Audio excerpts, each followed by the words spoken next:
नमस्कार। एक बार फिर से सभी छात्रों का नमस्कार, स्वागत है। और कल आपको बताया जा रहा था कि वह यूमथांग की यात्रा के लिए चल रही थी। तब लेखिका कहती है कि हे मेरे नगपति, हे मेरे विशाल, मैंने हिमालय को सलामी देनी चाहिए कि तभी जीप एक जगह रुकी। खूब ऊंचाई से पूरे बेग के साथ शिखरों के भी शिखर में गिरता फैन उगलता था, जिसका नाम था सेवन सिस्टर्स वाटरफॉल। जैसे ही यात्रियों ने उस सेवन सिस्टर्स वाटरफॉल को देखा, फ्लैश चमकने लगे, अर्थात सभी अपना कैमरा निकाल करके फोटो खींचने लगे। सभी सैलानी इन खूबसूरत लम्हों को, रंगत को कैमरे के अंदर कैद करने में मशहूर थे, माने लगे हुए थे, व्यस्त थे। लेकिन मैं ऐसा लग रहा था जैसे पुराने समय से ही अभिशप्त माने शापित सी एक राजकुमारी सी नीचे भारी भरकम पत्थर पर बैठी थी और उसमें आत्मा का संगीत सुन रही थी। थोड़ी देर बाद बहती जलधारा में पांव डुबोया तो मैं भीतर तक जाग गई। मन काव्य में होने लगा, सत्य और सौंदर्य को छूने लगा।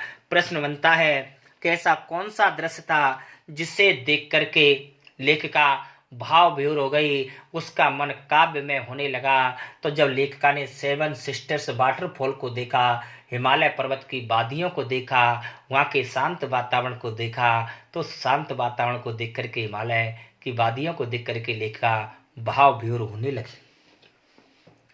जीवन की अनंतता का प्रतीक था यह झरना। उन अद्भुत अनूठे क्षणों में मुझ में संगीत की शक्ति का एहसास हो रहा था और इस कदर प्रतीत हुआ जैसे मैं स्वयं भी देश और काल की माने देश और समय की सीमा को पार करते हुए दूर बहती जा रही हूँ। भीतर की सारी तामसिकताएं माने बुरी भावनाएं, दुष्ट वासनाएं, ऐसा लग रहा था निर्मल जल में बह रही है। मन हुआ कि इस अनंत समय तक मैं ऐसे ही बहती रहूं, इस झरने की पुकार को सुनूं। पर जितेन मुझे ठिलने लगा, आगे इससे भी सुंदर नज़ारे मिलेंगे। मैं खड़ी तो नहीं होना चाहती थी, लेकिन फिर भी मैं अनमनी सी खड़ी हो गई। थोड़ी देर बाद फिर वही नज़ारे, आंखों में आत्मा का सुख देने वाले। कहीं चटक हरे रंग का मोटा कालीन ओढ़े तो कहीं हल्का पीलापन लिए हुए थे, कहीं पलस्तर उखड़ी दीवार की तरह पथरीला। तो देखते देखते परिदृश्य में ये सब छूमंतर हो गया, जैसे किसी ने जादू की छड़ी घुमा दी हो। पर सब पर बादलों की एक मोटी चादर थी, सब कुछ बादल में होने लगा।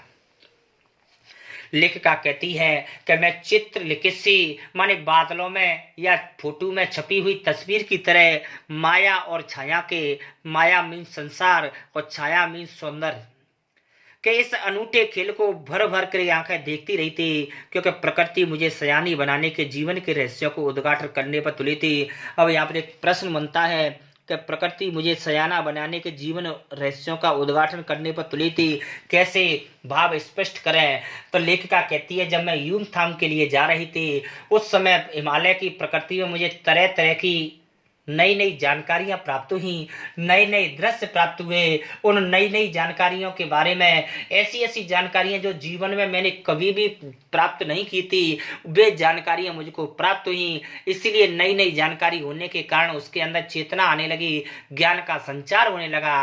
अतः लेखिका कहती है कि प्रकृति मुझे सयाना बनाना चाहती थी, अर्थात मेरे अंदर चतुराई भरना चाहती थी, मेरे अंदर होशियारी भरना चाहती थी।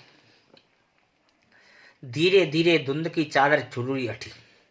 अब वहाँ पहाड़ नहीं, दो विपरीत दिशाओं से आते पहाड़ थे। थोड़ी देर में वे पहाड़ छाया पहाड़ अपने श्रेष्ठतम रूप में मेरे सामने थे।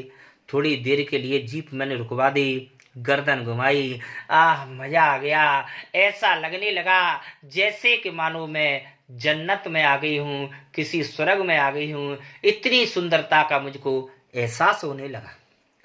नजरों के छोर तक खूबसूरती ही खूबसूरती अपने को निरंतर दे देने की अनुभूति कराते पर्वत, झरने, फूल, घाटियां, वादियों के दुर्लभ नज़ारे थे।